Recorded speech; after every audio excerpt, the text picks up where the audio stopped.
Bonjour. Donc, je suis très heureuse et honorée d'être ici. Donc, Lorraine Filion, je suis vice-présidente de CLIA. Je viens du Québec, juste pour au cas où vous n'aviez pas reconnu mon accent. Alors, je suis très contente de ces échanges toujours très riches entre la France et le Québec. On est cousins sur plusieurs aspects, mais particulièrement avec l'audition amiable. Alors donc, on m'a demandé d'être l'animateur, modérateur de ce discours introductif. Donc, nous allons avoir 3 grandes personnalités de France pour nous ouvrir ce colloque. Alors donc, la première personne, donc, je vais donner la parole à Madame Laurence Rossignol. Donc, Madame Rossignol va nous parler de la participation de l'enfant, mais comme un droit fondamental au service de son intérêt supérieur. Donc, chacun des 3 conférenciers aura une quinzaine de minutes. C'est toujours le défi du temps, hein? Alors, voilà. Donc, qui est Madame Laurence Rossignol? Elle est sénatrice Val-de-Marne, ici, présidente de l'Assemblée des femmes. Elle est très engagée, ce que j'ai lu dans son curriculum vitae, contre la violence à l'encontre des femmes et aussi des enfants. Ancienne ministre des Familles, de l'Enfance et des Droits des femmes. Et elle travaille à intégrer la dimension égalité homme-femme, particulièrement la lutte contre les violences et la protection de l'enfance.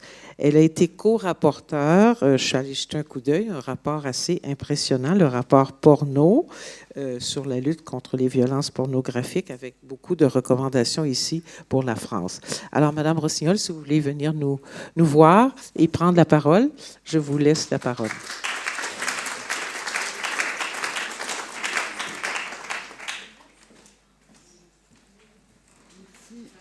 Merci. Cela ne marche pas, c'est ça? Si, mais si, marche très bien. Merci, bonjour. D'abord, merci de m'avoir invité à introduire et ouvrir ce colloque organisé par le barreau. Et extrêmement important, c'est assez réjouissant pour moi de voir que le combat que nous menons, parce que c'est un combat, je vais y revenir, que nous menons au Parlement et dans les institutions, est appuyé, renforcé, nourri par les travaux des professionnels et que dans ce petit monde que nous formons, des gens qui s'intéressent aux enfants et à l'enfant, il y a ici des gens prêts à consacrer plusieurs heures, alors que je sais que les avocats, c'est compliqué pour vous de prendre du temps pour réfléchir et travailler ensemble. D'abord, je vais vous présenter des excuses. Je vais m'éclipser assez vite parce que il se trouve qu'en ce moment au Sénat, je devrais pas être là. Je vais pas dire que je suis là clandestinement, mais je devrais être en réunion de commission puisque nous avons le projet de loi de financement de la sécurité sociale qui est actuellement au Sénat.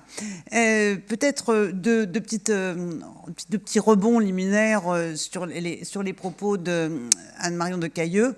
Il y a un instant. D'abord, s'il est vrai que tous les enfants deviendront des adultes et que les adultes deviendront des vieilles personnes, comme il se trouve que j'ai eu aussi les personnes âgées en charge, en responsabilité quand j'étais au gouvernement, je voudrais vous dire que la majorité des personnes âgées vieilliront sans dentier, sans handicap, sans défaillance cognitive, et que nous pouvons aussi envisager notre grand âge en bonne santé et avec nos facultés intellectuelles et notre dentition intacte, et que donc nous pourrons continuer de nous brosser les dents, les nôtres, pas celles du dentier, en réfléchissant et en ayant quelques propos illuminations qui nous viendront. La deuxième chose que je voudrais dire, c'est que, en effet, quand il s'agit des enfants, il y a très majoritairement des femmes. Et chaque année, il n'y a pas moyen que ça change, le 20 novembre tombe 5 jours avant le 25 novembre. C'est un effet du calendrier qui est inéluctable. Et chaque année, le 20 novembre, nous parlons des droits de l'enfant. Le 25 novembre, nous parlons des droits des femmes, de la lutte contre les violences. Tout ceci sur des calendriers d'une semaine. Et j'ai une semaine par an où je ne vois quasiment que des femmes. Que ce soit quand on parle des droits de l'enfant ou quand on parle des violences faites aux femmes, vous allez me dire, ça me change de ma vie politique quotidienne où je vois quand même beaucoup d'hommes. C'est vrai. Pourquoi j'insiste un petit peu là-dessus? Parce que... Petite anecdote, je vais faire un petit état des lieux. Petite anecdote, l'Assemblée nationale s'est dotée il y a quelques années d'une délégation aux droits de l'enfant. Et nous essayons, nous au Sénat, depuis toutes ces années, d'obtenir du président Larcher son accord pour créer une délégation aux droits de l'enfant. Et ça nous est toujours refusé. Toujours. Donc, je suis dans une assemblée parlementaire qui n'a pas de délégation aux droits de l'enfant. Conclusion, comment ça se passe? C'est pas qu'on ne s'intéresse pas aux droits de l'enfant, c'est la délégation aux droits des femmes qui s'occupe des droits de l'enfant. Parce que personne d'autre s'en occupe. Et donc, on se dit, en fait, c'est comme dans la vraie vie au Sénat. Nous nous occupons à la délégation aux droits des femmes, où il y a majoritairement et principalement des femmes que ça intéresse, également des droits des enfants. Donc, ces petites remarques étant faites, je voudrais faire un petit état des lieux sur où en sommes-nous sur les droits et les besoins de l'enfant et la prise en charge collective. Je vais commencer peut-être par ce qui est positif. J'ai un recul d'une dizaine d'années sur ce sujet. Ce que j'observe, c'est que les parlementaires investis dans ces sujets sont de plus en plus nombreux. C'est de moins en moins marginal. Je ne dis pas que c'est encore un courant fort. Par exemple, par rapport aux agriculteurs, les enfants sont beaucoup moins bien défendus dans les assemblées parlementaires, il n'y a pas de doute. Mais quand même, on peut travailler et s'appuyer sur ce que font nos collègues de l'Assemblée nationale, sur l'intérêt du Sénat. Également, d'ailleurs, je vous en parlerai probablement tout à l'heure, je voudrais saluer la proposition de loi de ma collègue Aïda Hadizadeh, qui va venir le 10 décembre à l'Assemblée nationale, justement pour l'avocat de l'enfant, pour les enfants en protection de l'enfance. Donc, il y a de ce point de vue-là des avancées. Nous avons quand même plus, toujours sur un recul de 10 ans, la loi modifiant le code civil sur l'éducation sans violence a été adoptée après un long travail parlementaire, un long travail d'opinion. Moi, j'ai lancé ça, je crois, en 2015-2016. Ça a abouti quelques années plus tard. Et j'ai été pendant quelques temps la ministre qui voulait une loi fessée. Et d'ailleurs, on lui en aurait bien donné une à cette ministre. Hein. J'ai quand même entendu ça sur les chaînes des radios longuement.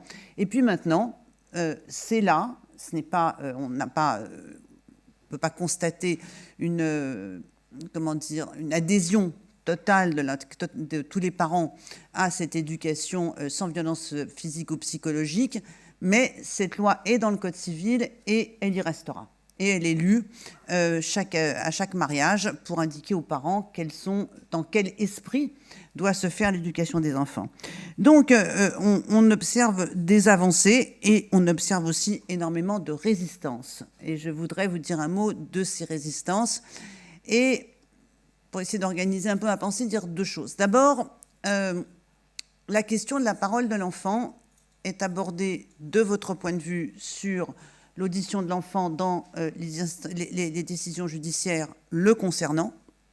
Mais la parole collective de l'enfant est aussi très importante. C'est-à-dire qu'on ne peut pas dissocier la parole individuelle de la parole collective des enfants. Si la parole collective n'est pas reconnue, la parole individuelle ne le sera pas non plus.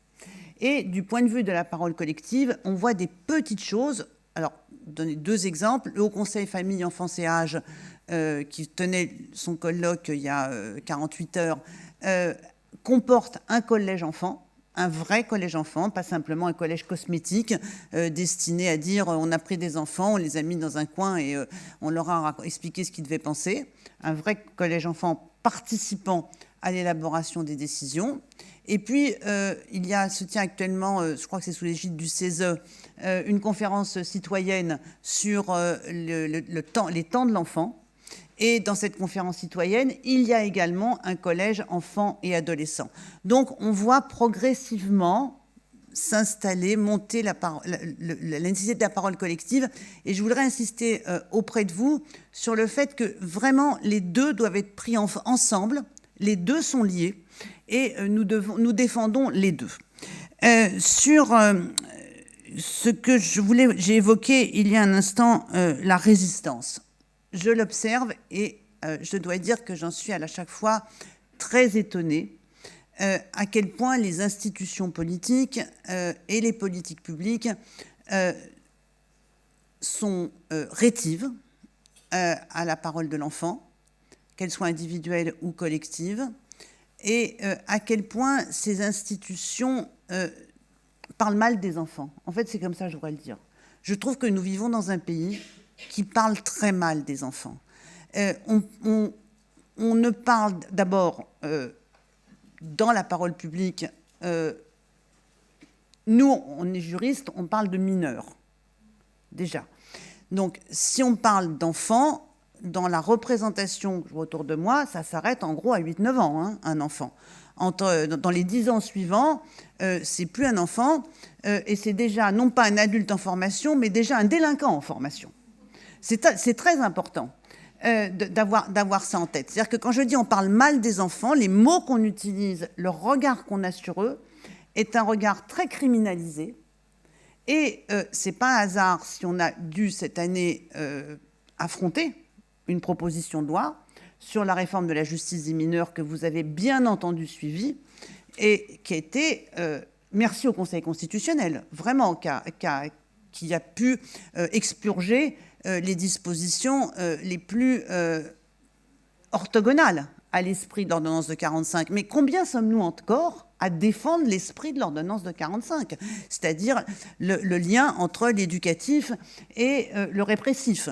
Et je vois très bien que mes collègues, beaucoup, je n'ai pas besoin de citer lesquels, vous êtes suffisamment avertis pour le penser vous-même, n'évoquent les enfants que sous l'angle de la répression. On parle mal des enfants aussi. J'ai été amenée à faire une proposition de loi un peu... comment dire, un peu médiatique, pas très juridique, pas très fine sur le plan légistique, pour dire non, on ne peut pas admettre qu'il y ait des commerces, des services qui posent comme règle que ces services ne sont pas accessibles aux enfants. Voilà, c'est pas possible qu'on laisse se développer des restaurants, des hôtels, des lieux de vacances qui sont réservés aux adultes, les adultes only, on appelle ça aujourd'hui. Parce que accepter ça, c'est accepter l'idée d'abord que les enfants sont toxiques, perturbateurs, qu'ils gênent les adultes. Ce n'est pas acceptable. Et c'est surtout admettre que nous organisons notre société dans un refus, une négation, un effacement de l'altérité, de tout ce qui est différent des adultes. Et je voudrais conclure mon propos peut-être parce que tout à l'heure, je voyais l'intitulé qui est l'enfant qui est l'adulte de demain. C'est vrai, les enfants sont des adultes de demain. Mais avant d'être des adultes de demain, ce sont des enfants d'aujourd'hui. Et c'est aux enfants d'aujourd'hui que nous devons nous intéresser. Il y a les droits et les besoins de l'enfant. Moi, j'ajoute toujours les besoins aux droits, parce que les besoins sont ce que nous devons aussi promouvoir. Et être écouté, c'est pas simplement un droit pour les enfants, c'est un besoin pour leur permettre d'avoir la meilleure solution pour eux. Petite parenthèse, alors moi je ne parle pas d'intérêt supérieur, je parle de meilleur intérêt de l'enfant. Le best interest, je l'ai traduit par meilleur, parce que l'intérêt supérieur peut parfois rentrer en contradiction avec d'autres intérêts dans une fratrie, par exemple, vous connaissez ça mieux que moi, avec l'intérêt de la mère, par exemple, également. Et donc, le meilleur intérêt d'enfant me paraît être une démarche plus intéressante, plus exigeante pour l'intérêt de l'enfant que celui de proclamer un intérêt supérieur que d'ailleurs bon nombre de gens sont incapables de vraiment de cerner. Donc, le meilleur intérêt de l'enfant passe déjà par le fait qu'aujourd'hui, on admette que ce sont des enfants. Et ce ne sont pas que des adultes en miniature, ce ne sont pas que des adultes en devenir. C'est un temps de vie qui doit être protégé, respecté. Et ce temps de vie, j'aime bien, moi, parler d'un droit à l'enfance aujourd'hui. Parce que ce droit, cette enfance, ça a été évoqué tout à l'heure très, très bien par la jeune fille, la petite fille, la grande petite fille qui a parlé tout à l'heure. Non, pas encore une jeune fille, c'est encore une petite fille. Il faut faire attention parce que des fois, je vois des trucs comme ça. Une jeune fille de 10 ans a été l'objet de violences sexuelles. Non, c'est pas une jeune fille de 10 ans, c'est une petite fille, vraiment, de 10 ans. Donc, la petite fille, tout à l'heure, le disait en parlant des parents stricts et des injonctions qui sont adressées aux enfants. Et en fait, souvent, je trouve qu'on demande aux enfants de ne pas en être, de ne pas faire de bruit, de ne pas bouger. Dans les trains, par exemple, quand il y a une pauvre mère qui se trimballe avec son petit dans les bras parce que le petit pleure, bah oui, il pleure, c'est son âge de pleurer. Et qu'on les regarde comme ça en disant, bah oui, si on leur faisait des wagons exprès, quoi. Moi, j'aime pas l'idée des wagons exprès du tout. Et si on faisait des wagons pour eux, et puis comme ça, on serait pas gêné par les enfants. En revanche, le gros chien qui est au milieu du wagon, alors lui, il n'y a pas de problème, tout le monde l'enjambe en disant pardon toutou, excuse-moi de t'avoir dérangé. Mais les enfants, ça fait du bruit. Et donc, je pense qu'il faut promouvoir aussi un droit à l'enfance, et que ce droit à l'enfance, il est lié à l'expression des enfants et à fait que les enfants s'expriment comme des enfants. J'ajouterai un autre petit sujet, parce que pour que les enfants s'expriment, il faut des adultes qui recueillent et provoquent leurs paroles, et nous avons un énorme problème de qualité des expertises et un énorme problème de compétences de ces métiers, de ces professions qui sont indispensables aux professions judiciaires, mais aussi dans d'autres secteurs, pour recueillir correctement la parole de l'enfant. Et pour conclure, parce que je vous ai dit que j'allais partir vite, mais vous dites, mais elle nous a un peu arnaqué là, parce qu'elle s'installe à la tribune. Je voudrais conclure sur 3 mots. La politique de l'enfance n'est pas que la somme des politiques de protection des enfants. La politique de l'enfant est une politique de construction de l'enfant. Et à additionner les enfants victimes de violences sexuelles dans l'église, les enfants victimes de violences sexuelles dans les établissements scolaires, les enfants victimes d'inceste, les enfants placés, tous ces enfants qui ont besoin effectivement de protection et surtout de prévention.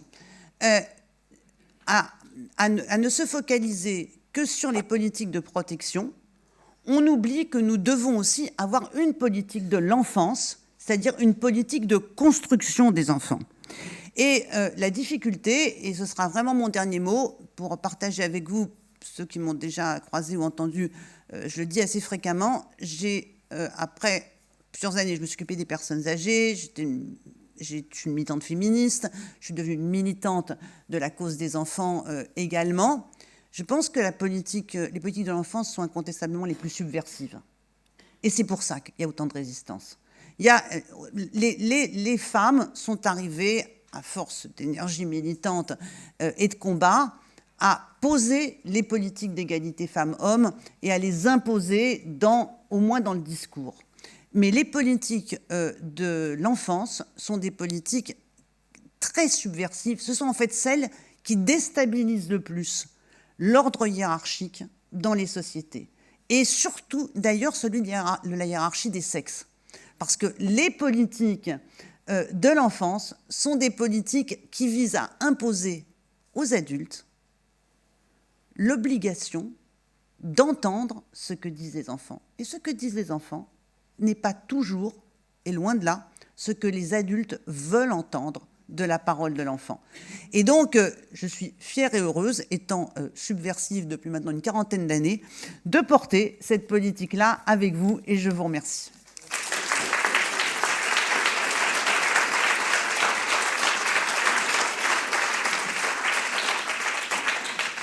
Alors, merci, Madame Rossignol. Je sais que vous allez nous quitter pour aller au Sénat, mais il faut prendre ça, c'est vrai.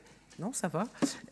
C'est rassurant de savoir qu'une femme comme vous va aller défendre certaines choses, mais aussi le droit à l'enfance, le droit à la parole individuelle et la parole collective.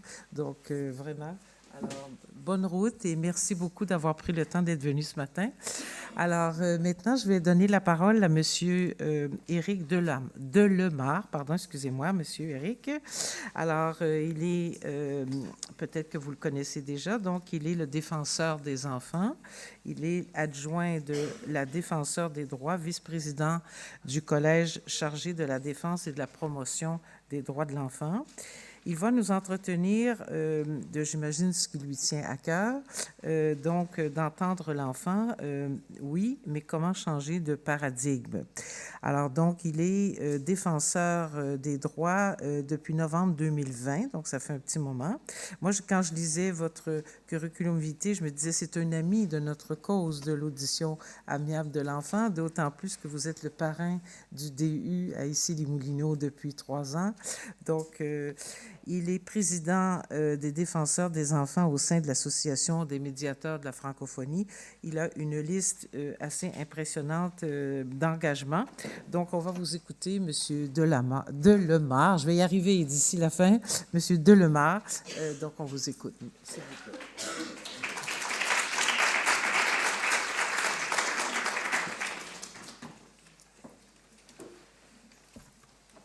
Bonjour à toutes et à tous. Merci au barreau, merci à CLIA, merci aux enfants, aux ados, aux grands-enfants, aux grands-parents enfants. Alors, je ne m'appelle pas Florian. Voilà, je n'ai pas cette chance. Alors, je vais... intéressant de prendre la parole tout le temps, mais là, néanmoins, après Madame la Ministre, Madame la Sénatrice, puisque je vais pouvoir aussi inscrire mes propos dans un certain nombre d'éléments de continuité. Alors, bien sûr, une partie juridique de mon propos qui va être, en tant qu'autorité administrative indépendante à valeur constitutionnelle et avec tout un rôle éminemment important dans les instructions que nous menons, à partir de ce que le sujet aujourd'hui nous réunit, c'est-à-dire comment les juristes chez nous, les magistrats, les anciens avocats, ou enfin les avocats qui travaillent désormais chez nous, les juristes, eh bien, instruisent tous les dossiers qui vont amener à nous faire un certain nombre de recommandations et puis d'analyser on est une bonne vigie, je dirais, de l'insécurité publique et des dysfonctionnements de notre société, et comment, à travers des instructions sur le harcèlement, le cyberharcèlement, l'orientation scolaire, le conseil de discipline, l'audition de l'enfant en assistance éducative, au pénal, fameux statut d'enfant témoin qui ne garantit aucune procédure et où, malgré des policiers formés au protocole Nietzsche, on voit des choses totalement aberrantes. Voilà, dans tout le parcours, je pourrais aussi vous parler de tous les droits à l'éducation, à la santé, bien sûr, à la justice, où depuis que je suis défenseur des enfants depuis 5 ans, c'est à peu près 20 000 instructions. Certaines instructions concernent plusieurs enfants, puisqu'il s'agit notamment d'instructions que nous avons menées sur des fonctionnements systémiques ou des dysfonctionnements systémiques de départements en matière d'aide sociale à l'enfance. Quand je dis département, c'est pas que le département en tant que collectivité territoriale, mais aussi dans la complexité et dans la fragmentation des politiques publiques, avec notamment des services de l'État. Et puis l'autre chose, vous avez rappelé que je suis le président des défenseurs des enfants des pays de la francophonie, et puis je vois aussi mes collègues de l'Europe dont les pays sont membres du Conseil de l'Europe, et de voir aussi un certain nombre de mécanismes internationaux que vous voyez bien aussi à travers les médias en permanence, mais qui sont vraiment un sujet politique. L'enfance est un sujet politique, on le sait depuis longtemps, on le sait depuis 1924, la déclaration de Genève, où là, à travers ce qu'avait été, ou à la suite de ce qu'avait été ce traumatisme inédit de la Première Guerre mondiale, eh bien que l'humanité devait donner ce qu'elle a de meilleur à ses enfants, et que de protéger les enfants contre toutes les formes de violence, que ce soit des violences des adultes envers les enfants, mais des enfants aussi entre eux, était un enjeu de société, un enjeu de civilisation. Je dis toujours que si on s'était mieux occupé de certains adultes quand ils avaient été enfants, sans doute que la société irait un peu mieux. Et donc ce qui a conduit ces premières pierres à l'édifice du droit international à 1959, la déclaration internationale des droits de l'enfant, avec l'intérêt supérieur qui arrive pour la première fois, et puis la Convention internationale des droits de l'enfant, dont nous fêtons le 36e anniversaire aujourd'hui. J'y reviendrai sur l'article 12, parce que je partage en grande partie ce qu'a dit Madame la Ministre, mais ce qui est éminemment important de rappeler, me semble-t-il, c'est au fond comment, à travers mes mandats internationaux, mais ce qu'on voit tous au fond, hein, c'est-à-dire que comment le sujet de l'enfance est éminemment un sujet politique et de démocratie, et comment il est, et ce n'est pas un scoop, plus nous connaissons de crise, plus la parole des vulnérables et des enfants en particulier, plus elle est empiétée, plus elle est entravée. L'UNICEF pourrait vous dire aujourd'hui qu'on a une augmentation sans précédent du travail des enfants à l'international, de la déscolarisation des enfants à l'international et des violences sexuelles commises sur les enfants à l'international. Alors, dans un monde, je dirais, d'ultralibéralisme totalement désinhibé, où on voit réapparaître la loi du talion, alors que lorsque vous êtes devant des enfants et que vous leur expliquez ce que c'est qu'un état de droit, vous leur dites en groupe assez simplement, vous savez, les enfants, vous savez, on n'est plus autant des chevaliers ou des samouraïs, il n'y a plus besoin de venir avec vos épées dans les assemblées.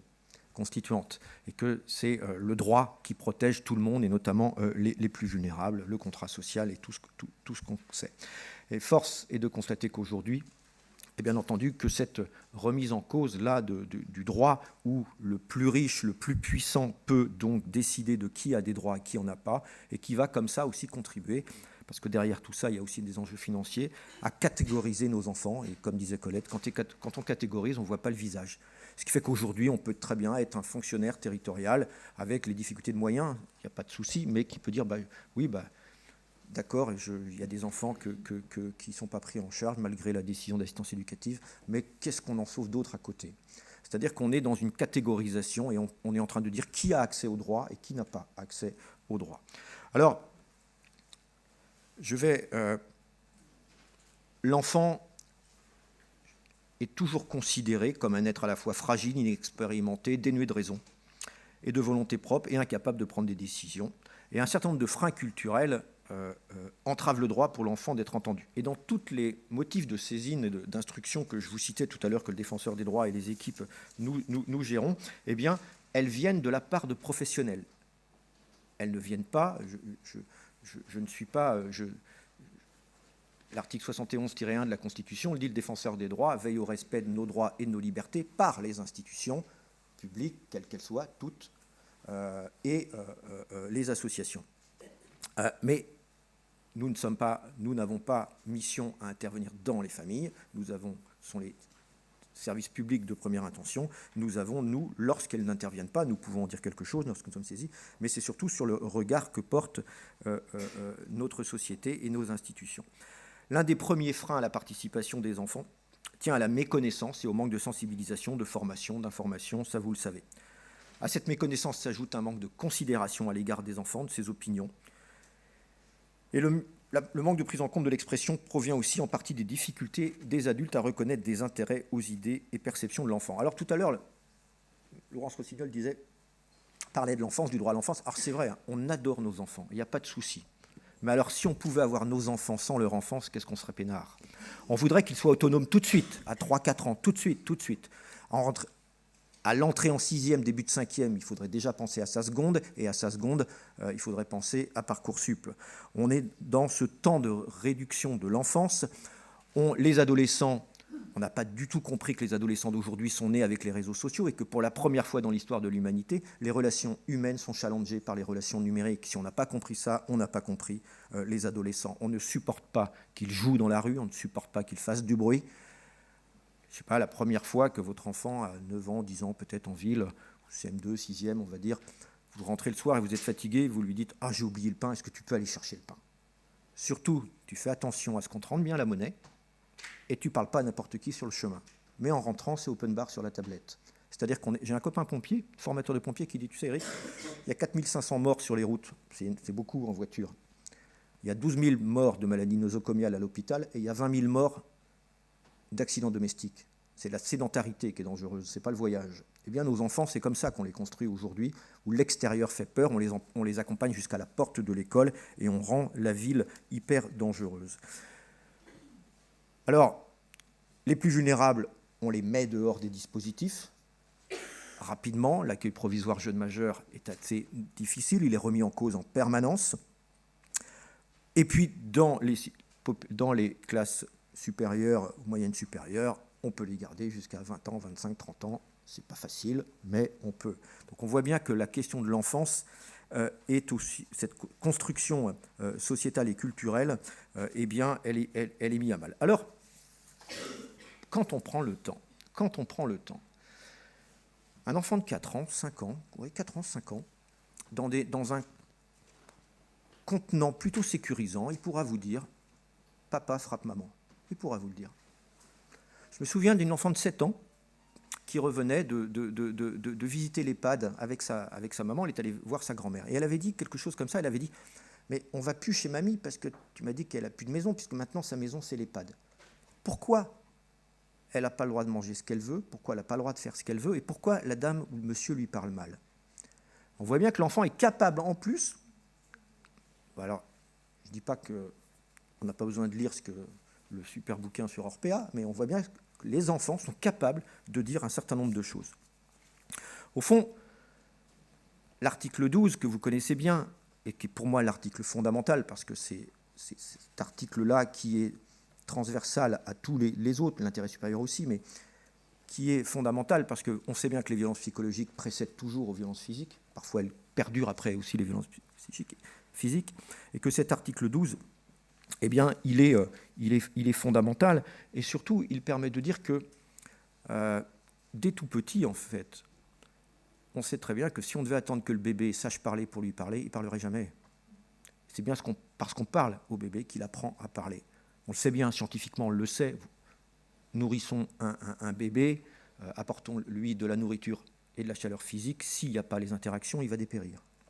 Eh bien, quand les enfants grandissent, on est beaucoup plus comme ça, je dirais, vigilant à l'autorité au sens autoritarisme du pouvoir que plutôt à l'autorité sécurisante, bienveillante, qui transmet, qui raconte. Il faut se raconter, il faut raconter aux enfants.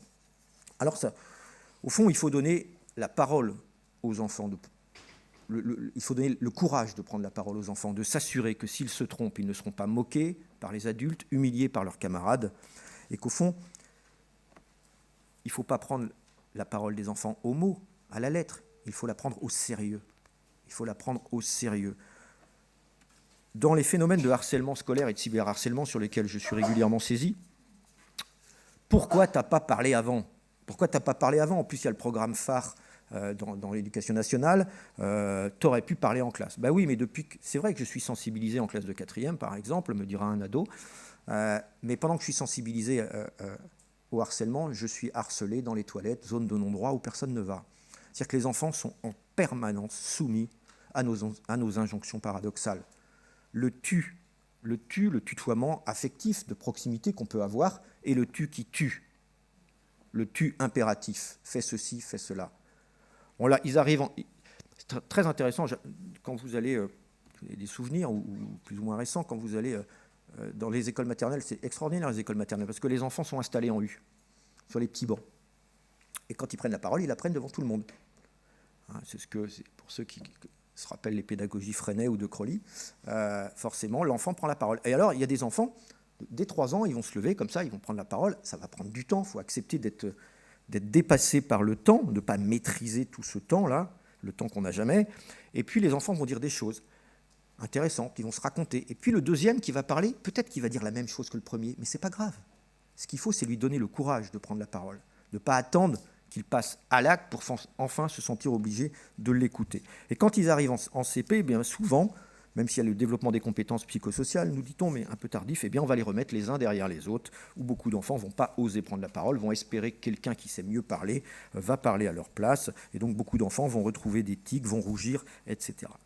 C'est ce changement de culture, ce changement de paradigme, il est éminemment important, et la Convention internationale des droits de l'enfant, quand elle est enseignée, elle ne l'est pas, elle est enseignée comme un droit onusien sur lequel il faudrait tendre, pas du tout dans un contexte historique du XXe siècle, pas du tout en lien avec aussi les psychologies du développement et notamment les besoins.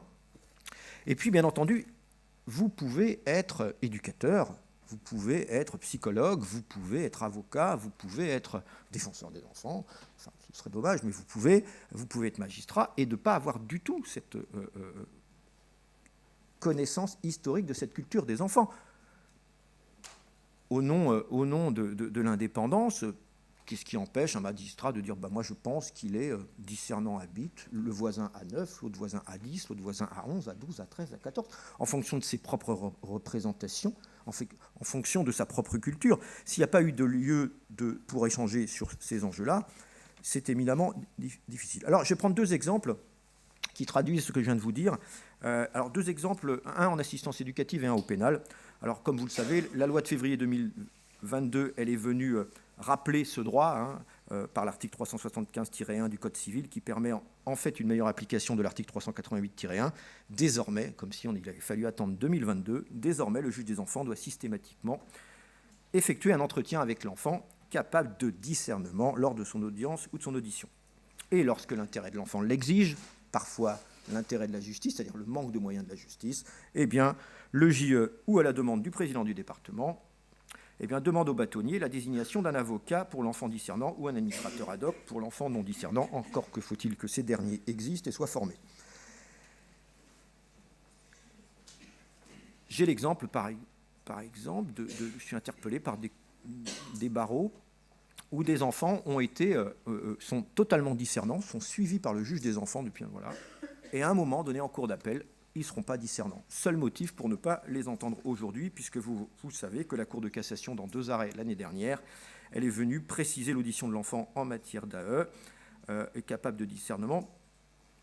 Bon, la Cour de cassation a maintenu sa jurisprudence classique, à savoir que la juridiction d'appel n'est pas en principe tenue de réentendre l'enfant s'il a été entendu en première instance. Me semble-t-il, la Cour de cassation aurait pu aller plus loin au nom de l'intérêt de l'enfant en disant que la Cour d'appel est obligée d'entendre l'enfant, même s'il a déjà été entendu par le JE, au nom de l'effet dévolutif déjà de l'appel, puisque la Cour rejuge entièrement sur le fond le dossier. Néanmoins, la Cour de cassation a rappelé que rien n'interdit à la Cour d'appel de convoquer l'enfant discernant pour une audition, même s'il a déjà été entendu en première instance. Normalement, on ne peut pas entendre. On ne peut pas refuser, sauf si, effectivement, on dit qu'il n'est pas discernant, avec toute la subjectivité, et bien entendu, parce que vous faites partie, vous les avocats, vous avez énormément contribué à faire émerger cette parole des enfants et à faire en sorte qu'il y ait de plus en plus d'enfants qui demandent à être entendus. Forcément, les moyens de la justice n'ont pas toujours suivi.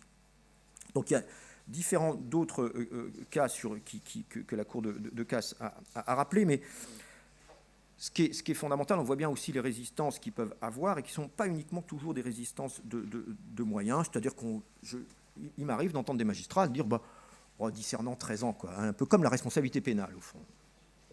Et puis, alors, aussi, nous sommes régulièrement saisis sur alors là, on vient de rendre notre rapport hier sur le droit à une justice adaptée, à la justice pénale, et nous avons énormément d'instructions sur des enfants mis en cause, des enfants de parfois 7 ans, 8 ans, 9 ans, qu'on est allé chercher avec les forces de l'ordre chez eux, et qu'on va donc entendre en tant que témoins, qui vont, puisqu'elles ont été filmées, et donc, puisque une des compétences du défenseur des droits, c'est aussi la déontologie, le respect de des règles déontologiques des forces de l'ordre, et donc nous avons vu dans un collège commun avec le collège protection de l'enfance dont je suis membre, et puis ma collègue qui est Céline Roux, qui est l'adjointe en charge de la déontologie, eh bien nous avons réuni ces 2 collèges et nous avons regardé ces 2 heures d'audition d'enfants de 8 ans qui n'ont pas pu aller aux toilettes. Et comment vous dire qu'à 8 ans, vous allez dire ouais, mais je peux partir quand je veux, c'est sûr.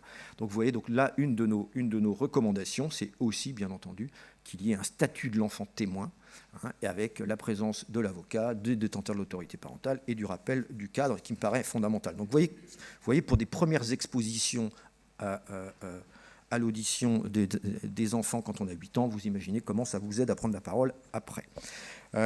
Voilà ce que moi je voulais vous dire, à la fois un changement culturel, un changement de paradigme qui s'inscrit dans un contexte aujourd'hui relativement inquiétant, puisqu'on a une remise en cause des états de droit un peu partout.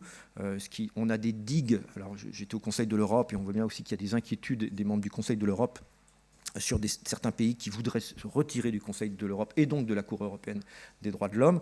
Ce qui est fondamental pour la France, me semble-t-il, c'est ces 3 digues que je vais résumer rapidement. C'est bien entendu le siècle des Lumières qui est fondamental. Pour la première fois, on rompt avec une vision déiste, surdéterministe, déshumanisante de l'humanité. Avec Montesquieu, la séparation des pouvoirs, avec Diderot, combattre tous les dogmes et tous les dogmes religieux, et puis Rousseau, le contrat social. Ça, c'est une digue fondamentale. La deuxième digue, pour moi, et bien entendu, c'est le droit international, la déclaration de Genève, et puis quelque chose de fondamental qu'on oublie dans le quotidien, qui est pour moi l'éducation populaire, l'origine, les transformations sociales. Bien sûr qu'il faut s'intéresser au savoir. Pour être bon en français, faites plus de français. Mais comment on rend disponibles nos enfants aux apprentissages ? Ça, c'est les transformations sociales, ça me paraît fondamental, qui est l'origine de tous les métiers, normalement, de l'éducation et de l'enfance. C'est ça qu'on est en train de détruire en termes de lien social pour renvoyer les enfants au numérique en enlevant les barrières de la société, c'est-à-dire nous qui venons protéger et en disant aux enfants, vous êtes les responsables très tôt de vos propres pulsions ou dysfonctionnements. Donc voilà, tout ça s'exprime dans un contexte qui rend difficile l'accès à la parole, à la reconnaissance de l'enfant sujet de droit. Cette altérité, vous savez, cette altérité, l'autre, un autre soi, c'est-à-dire vous et moi, on a les mêmes droits humains. Mais l'enfant, un autre que soi, qui a le droit à la différence, et dont le fait qu'il fasse 50 cm ou 50 kg de moins que nous, eh bien, soit pas réductible à cette différence. C'est ça, l'altérité, la reconnaissance de l'autre. Et donc, on voit bien que les enjeux de pouvoir aujourd'hui font qu'on peut tout à fait bâcher au quotidien des enfants en permanence, quel que soit le poste qu'on occupe dans cette belle société. Je vous remercie.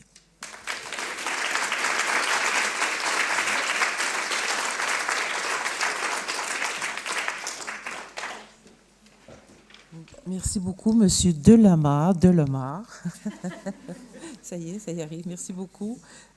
Ça nous interpelle beaucoup, tous les intervenants qui sont ici, magistrats, avocats, médiateurs, auditeurs d'enfants ou intervenants sociaux, justement sur ce paradigme qui doit nous amener à réfléchir et à agir différemment pour vraiment, comme vous le disiez, et comme Mme Rossignol le disait, de reconnaître aussi non seulement le droit de parole, le droit à l'enfance et le droit à la différence. Alors maintenant, je vais donner la parole à Mme Blandine Malvé.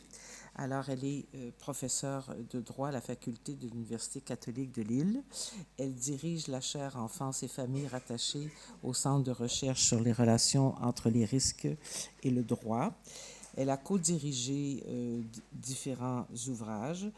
Dans le cadre de ses missions auprès du Conseil de l'Europe, elle a co-dirigé aussi une étude sur la faisabilité d'un instrument juridique sur la protection de l'intérêt supérieur de l'enfant dans les séparations parentales.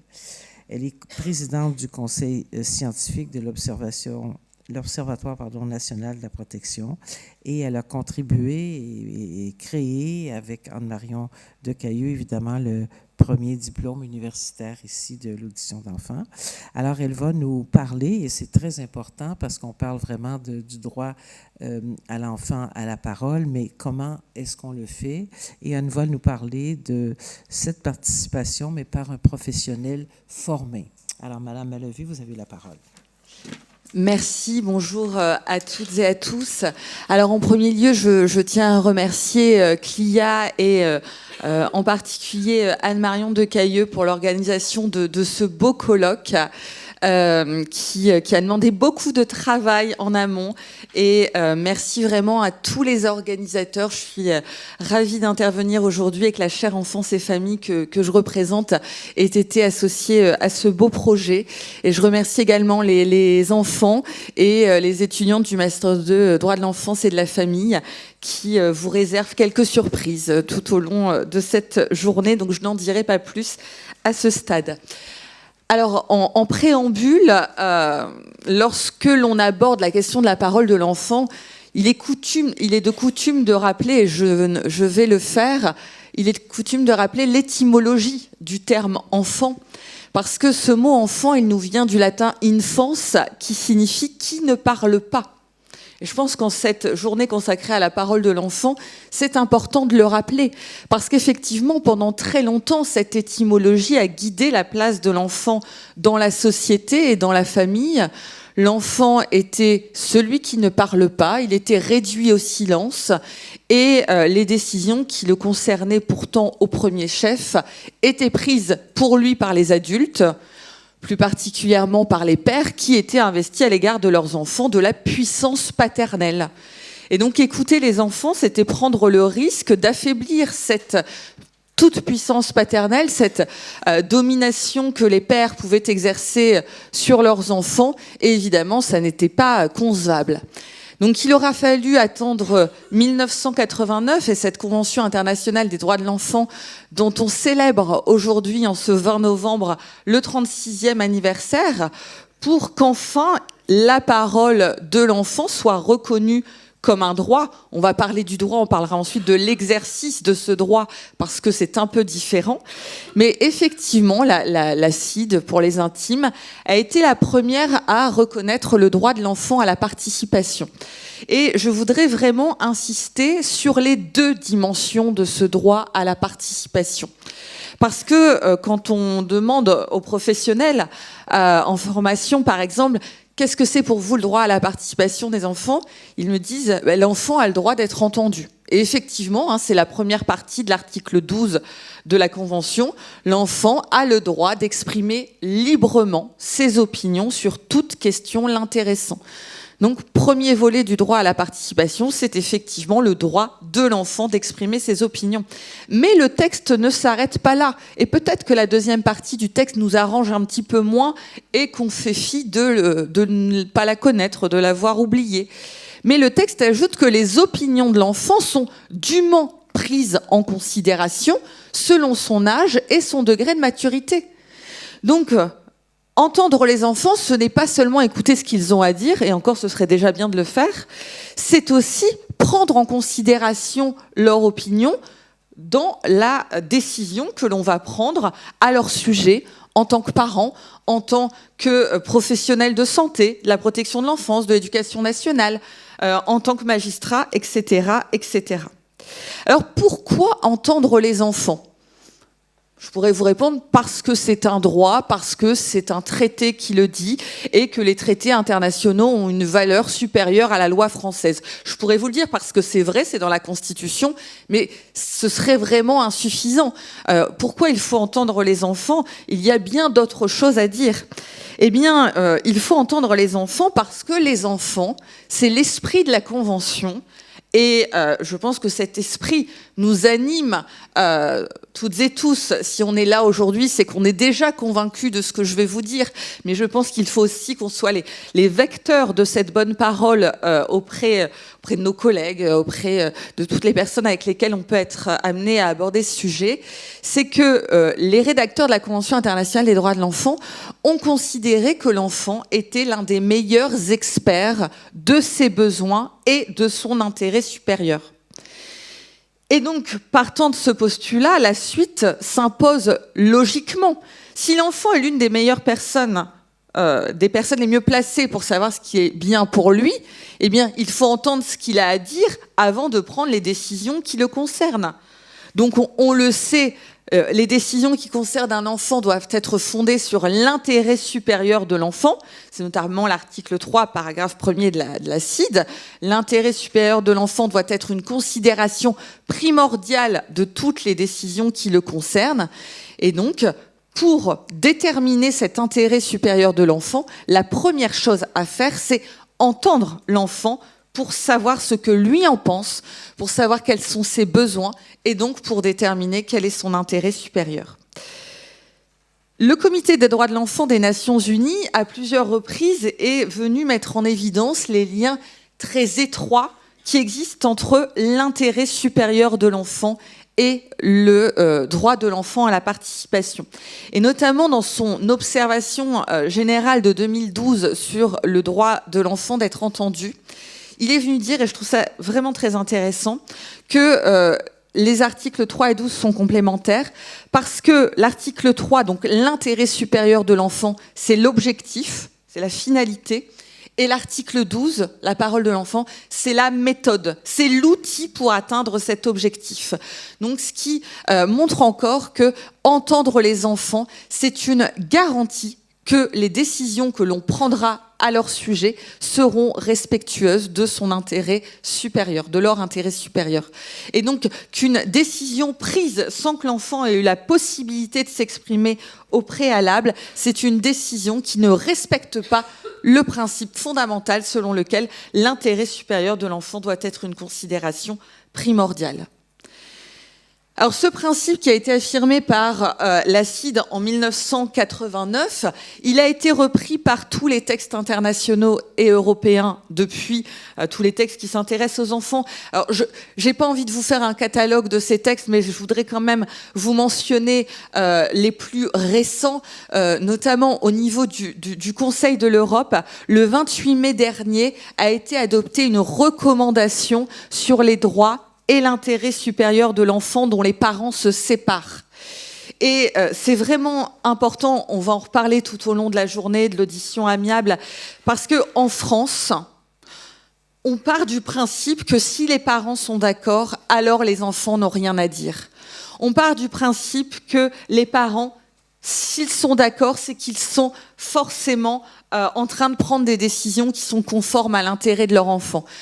Tous les professionnels qui travaillent avec les enfants vous diront que c'est faux, que bien souvent, c'est vrai et tant mieux, mais qu'il y a plein de situations dans lesquelles les parents, au moment où ils se séparent, ils sont pris dans leurs propres émotions, leurs propres souffrances, leurs difficultés, et sans s'en rendre compte, ils vont présumer que l'intérêt de leur enfant coïncide avec leurs propres besoins et leurs propres intérêts.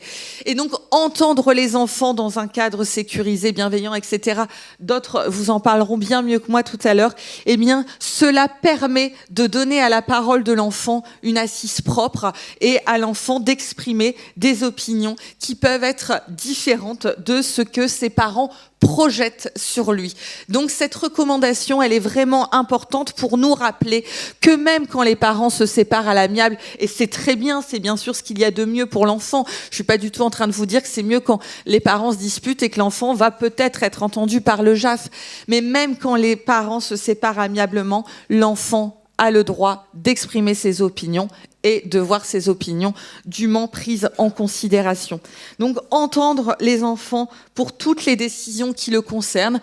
Évidemment, les parents sont concernés au premier chef, puisqu'ils sont les détenteurs naturels du pouvoir décisionnel concernant leur enfant, puisqu'ils exercent à son égard l'autorité parentale, et donc ils doivent associer l'enfant aux décisions qui le concernent, nous dit la loi. Mais c'est bien au-delà des parents. Et quand on dit que c'est bien au-delà des parents, tout le monde pense à l'autorité judiciaire. Bien sûr, c'est vrai. Lorsque la décision qui concerne un enfant ne relève plus de l'autorité parentale, mais de l'autorité judiciaire, il faut évidemment que le juge aux affaires familiales, le juge des enfants ou autre entende les enfants. Et la loi le prévoit d'ailleurs. Et c'est dommage que Madame Rossignol ne soit plus là, mais je voudrais dire quand même que la loi la dernière loi sur l'audition de l'enfant en justice, elle date de 2007. Elle a 18 ans, c'est une adulte, pour reprendre les propos de la petite fille qu'on a entendue tout à l'heure, de la petite grande fille. Mais 18 ans, est-ce qu'il n'y a pas eu des énormes avancées depuis 18 ans dans le champ de l'enfance, dans tout ce qu'on sait des enfants? Est-ce qu'il n'y aurait pas des réformes apportées aujourd'hui sur l'audition de l'enfant en justice? Et puis, bien au-delà, tous les professionnels qui sont amenés à entendre les enfants devraient prendre en compte la parole des enfants. Alors, la loi change progressivement et on va retrouver dans le Code de l'action sociale et des familles, dans le Code de la santé publique, dans le Code de l'éducation, des dispositions qui prévoient effectivement le recueil de la parole de l'enfant par les professionnels de santé, par les professionnels de la protection de l'enfance, par les professionnels de l'éducation nationale, etc., etc. Donc aujourd'hui, en France, le droit de l'enfant d'être entendu semble plutôt bien affirmé. Maintenant, qu'en est-il de l'exercice de ce droit? Eh bien, c'est là que le bas blesse, parce que ça n'est pas, et vous le savez bien, parce qu'un droit est affirmé qu'il est effectivement mis en œuvre. Et aujourd'hui, concrètement, les pouvoirs publics n'ont pas donné aux professionnels les moyens de satisfaire leurs belles et nobles ambitions, puisque les enfants, concrètement, ne sont pas forcément entendus. Quand ils le sont, que dire des conditions dans lesquelles ils sont entendus par des professionnels qui n'ont pas le temps de les entendre, qui ne sont pas formés, etc., etc. Que dire également du fait, par exemple, qu'aux affaires familiales, l'enfant qui souhaite être entendu doive en faire la demande, ce qui suppose qu'il soit informé de son droit, mais qui doit l'informer? Les parents, qui sont eux-mêmes impliqués dans le conflit. Donc on voit toutes les défaillances qui touche l'effectivité, qui affecte l'effectivité du droit de l'enfant d'être entendu. Donc il reste beaucoup de choses à faire pour que ce droit soit effectif. Et moi, ce que je voudrais dire en conclusion, c'est que les droits de l'enfant, la protection de l'enfance, l'intérêt de l'enfant, c'est des notions qui aujourd'hui sont très tendances, sont très à la mode. Moi, quand j'ai commencé ma thèse en 2010 et que j'ai dit que je faisais une thèse en droit de l'enfant, on me regardait comme une extraterrestre. Les droits de l'enfant, ça n'existait pas. Ça parlait à personne. C'était pas une discipline, les droits de l'enfant. 15 ans plus tard, les droits de l'enfant, tout le monde en parle. Il y a des DU, il y a des masters, et c'est très bien. Tous les bords politiques vont vous dire l'intérêt de l'enfant, la protection de l'enfant, c'est important. Aucun homme ou femme politique vous dira « moi, les enfants, je m'en fiche ». Ce serait quand même très mal vu. Donc, tout le monde s'érige en défenseur de l'enfance. Mais qu'en est-il concrètement ? Eh bien, la réalité, elle est quand même que les pouvoirs publics ne donnent pas, je me répète, les moyens aux professionnels de réellement faire des droits et de l'intérêt de l'enfant une préoccupation fondamentale.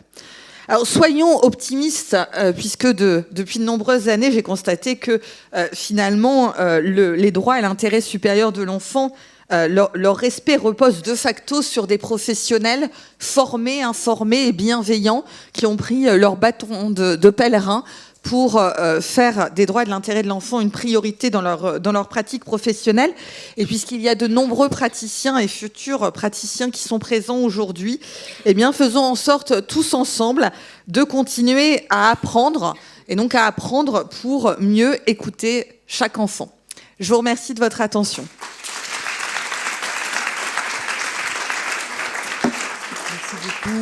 Blandine, je me permets de dire Blandine. C'est pas le tu qui tue, là, mais c'est le tu ami. Alors voilà, donc merci beaucoup de ce plaidoyer, on dirait, pour le droit à reconnaître le droit de l'enfant. Et aussi, vous avez touché un petit mot sur quand même la formation. Hein. Il faut qu'on se forme pour bien, c'est beau avoir un droit, mais comment il s'est exercé et comment nous, on va en revenir sur comment on les auditionne. Alors, je laisse la parole maintenant à...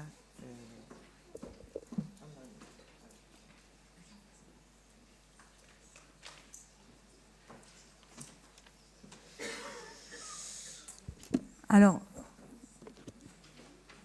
la petite grande fille qui a parlé tout à l'heure s'appelle Dune Viosa. Et le jeune homme qui a parlé tout à l'heure s'appelle Ilan Yamo. Et on peut vraiment les remercier.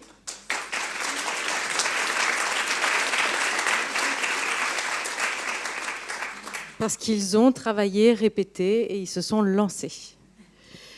On va entendre maintenant d'autres jeunes voix. Deux jeunes filles qui ont traversé des auditions judiciaires, des auditions policières, et qui ont accepté de témoigner. Et je voulais vous dire que ça n'a pas été facile de recueillir ces témoignages. Moi, j'étais, comme d'habitude, très enthousiaste. On va faire ci, on va faire ça. Je pensais qu'on aurait 6 enfants, etc. Et qu'est-ce qu'on a constaté ?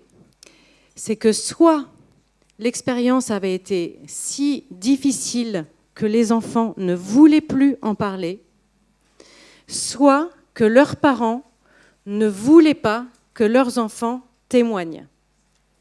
Donc, c'est tout à fait révélateur de quand même 2 difficultés. L'aspect traumatique de l'audition d'une part, pour certains ou même la totalité, je ne sais pas, et le barrage parental sur le droit de l'enfant de s'exprimer.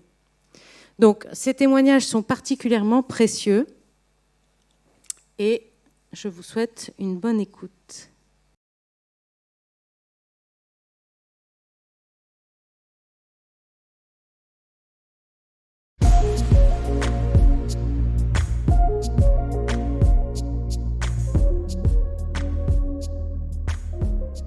J'ai reçu quelques informations, mais pas beaucoup de mon souvenir, car j'avais que 8 ans quand mes parents sont séparés. Je sais que je pouvais prendre une personne pour m'accompagner. Je me souviens plus si c'était obligatoire ou pas, Mais à part ça, je crois pas avoir eu plus d'informations que ça. Et donc, je pense que j'ai fait un peu ma propre opinion moi-même de ce qui allait se passer. C'est mes parents qui étaient en plein procès. Je pense que c'est le juge qui a dit que ce serait bien que je passe et donc ils m'ont fait passer devant ce juge. Je crois que mon avocate en avait parlé et ma mère m'a aussi un peu expliqué comment ça allait se passer. J'ai pu être entendue par les professeurs, mais ça n'a pas trop marché. Après, par l'assistance sociale, qui m'a pas vraiment cru. Et après, par la police. Oui, pour le JAF et après pour le pénal. J'avais pris ma tante avec moi et voilà, c'était un moyen de pas être seule dans tout ça. Moi, je sais que je voulais pas trop passer devant le juge, donc je crois avoir le souvenir que c'était une personne qui parlait gentiment et tout ça, mais bon, c'était quand même très adulte, si je peux dire. Je trouve que c'était pas très enfantin et de toute façon, moi, je ne voulais pas trop répondre à ces questions, donc j'ai pas trop prêté attention, j'étais fermée plutôt. Je pense pas que ça les ait aidés beaucoup, mais dans notre billet, il a peut-être été utile du fait que j'ai rien dit, que j'ai pas dit plus pour du côté de mon père ou de ma mère.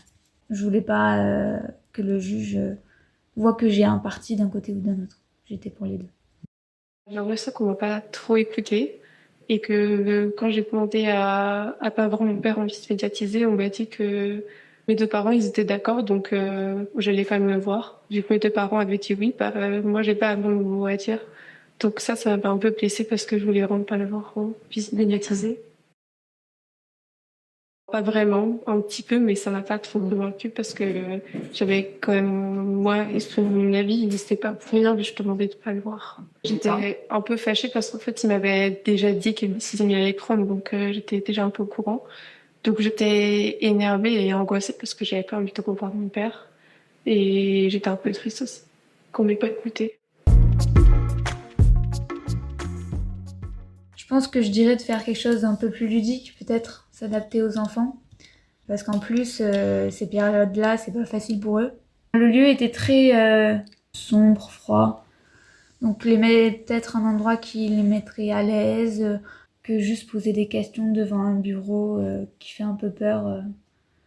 Parce qu'il y a plein de papiers et rien de très enfantin dessus. Leur donner en même temps, je sais pas, une feuille et des crayons pour colorier. Ou s'il veut pas parler, leur dire tu peux faire autre chose, t'as le droit. Voilà, de les mettre plus à l'aise. Je trouve que c'est très important d'avoir un cadre chaleureux parce que surtout quand on est un enfant jeune, c'est important parce qu'on peut aussi voir l'état d'esprit un peu des gens. Chez l'avocate, c'était très chaleureux. Et dans les 2 derniers jours, c'était aussi, il y avait la lumière, il n'y avait pas trop de monde, etc.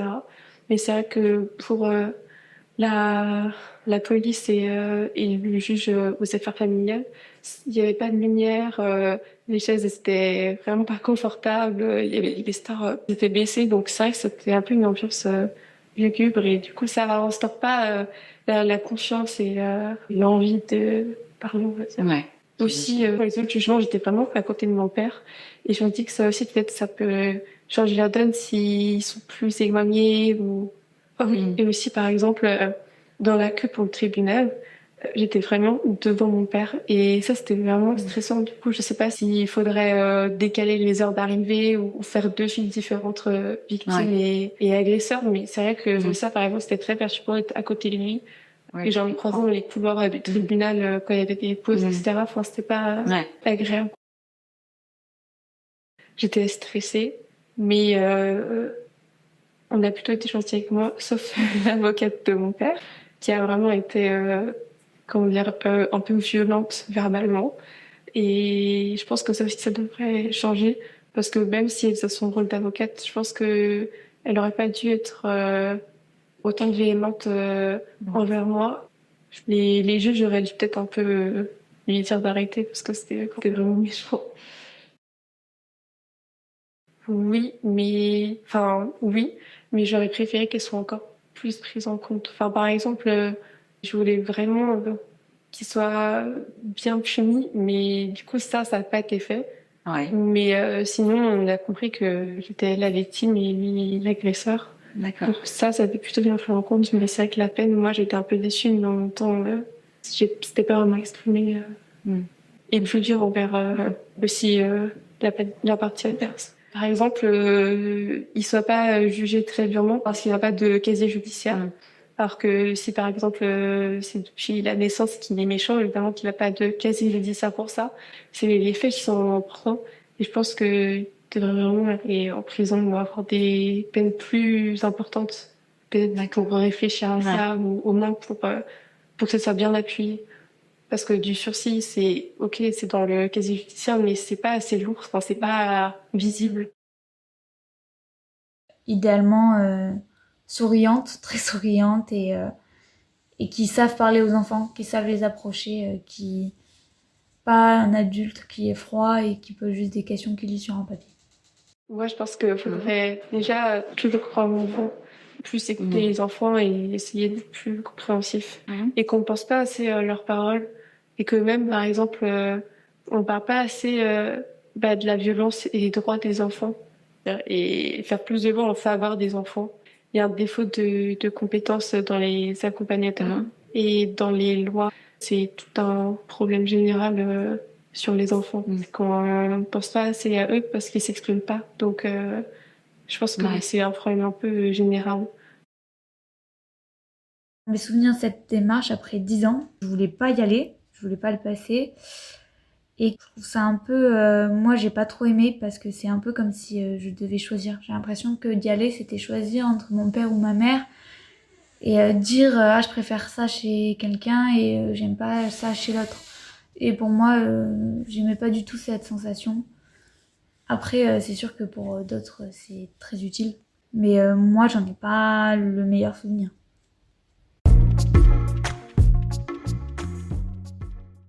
Il y a eu l'assistante sociale de mon établissement.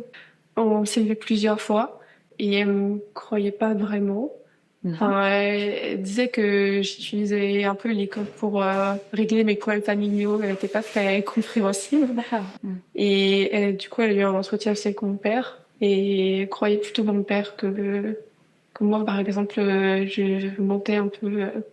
Et après, j'ai eu la police et là, ça s'est beaucoup mieux passé parce qu'ils m'ont directement cru, ils se sont occupés de moi.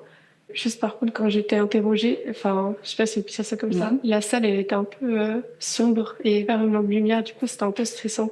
Surtout quand après ils m'ont filmé, ça m'a un peu stressée. Mais sinon, c'était vraiment à l'écoute. Ce qui m'a fait plaisir, c'est que c'était des femmes.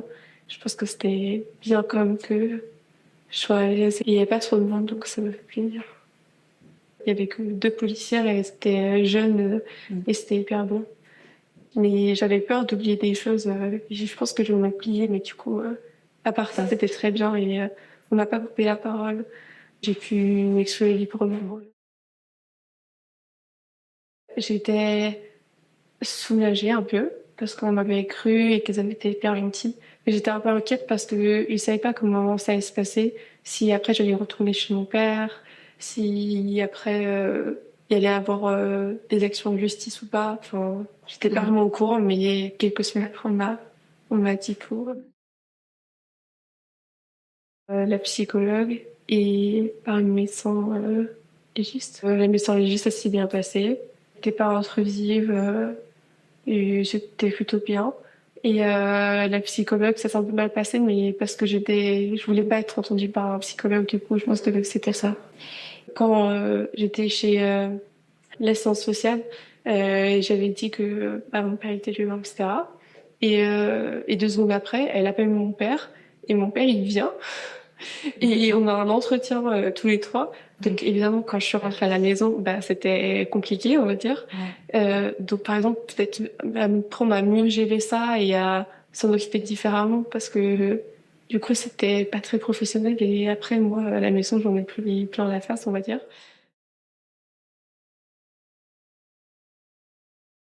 Ça me fait plaisir que enfin on me croit parce que ça faisait beaucoup d'années qu'on pensait pas que c'était aussi grave. Donc déjà, ça m'a fait du bien. Et puis, je me suis rendu compte qu'il y a quand même, enfin, malgré tout, des gens de mon côté et qui ont été gentils avec moi, comme la police ou les avocats, qui étaient de mon côté, qui ont été gentils. Donc ça m'a fait plaisir que ma parole soit prise en compte. Mais je trouve ça dommage parce que c'était un peu trop tard. Le fait que pendant toutes ces années, ça a été un peu... enfin, ma parole n'a pas été prise en compte et on ne l'ait même pas cru. Bah, c'est vrai que c'était un peu dur. C'est important donc déjà de partir du principe de croire et oui, de faire plus de formation et peut-être aussi en parler plus parce que j'ai l'impression aussi que les enfants sont très invisibilisés sur les médias, sur enfin partout en fait, et qu'on pense pas assez leurs paroles, on parle pas assez de la violence et des droits des enfants. C'est important pour la reconstruction de savoir que les gens savent et croient qu'on est des victimes et que les enfants savent que oui, c'est pas de leur faute, c'est vraiment des victimes et c'est pas eux qui ont décidé tout ça, ou c'est pas à cause d'eux que tout d'un coup on parle d'un violent, etc. C'est qu'on leur explique. oui. C'est un peu comme ça aussi que on m'a sauvée, parce qu'il y avait une dame qui était venue sur l'harcèlement. Avant, c'était l'harcèlement en ligne, mais après, elle avait un peu disgressé avec l'harcèlement, et je me suis dit, mais c'est marrant, parce qu'en fait, on dirait que mon père me harcèle, et du coup, je lui en avais parlé. Et en fait, c'est elle après qui a appelé l'assistance sociale et qui a fait des mesures, donc je pense que ça peut quand même aider. Je pense que ça devrait être aussi fait plus jeune. Parce que par exemple, en primaire, je savais pas ce que mon père faisait, c'était de la maltraitance. Parce que chaque fois que j'en parlais à un adulte, on me disait que c'était normal. Et donc, j'avais jamais su, en fait, ce que c'était. Et que c'était pas normal, vu que j'avais eu que ce modèle-là. Et donc, je pense que c'est important d'en parler très jeune. Je me sens beaucoup mieux. Mais ça a quand même mis 4 ans. Donc, c'est un peu long. Mais c'est vrai que dès que le dernier procès s'est terminé, ça allait déjà beaucoup mieux. Et plus les mois passent, plus ça va. Et maintenant, je me sens comme avant, enfin beaucoup mieux et normal.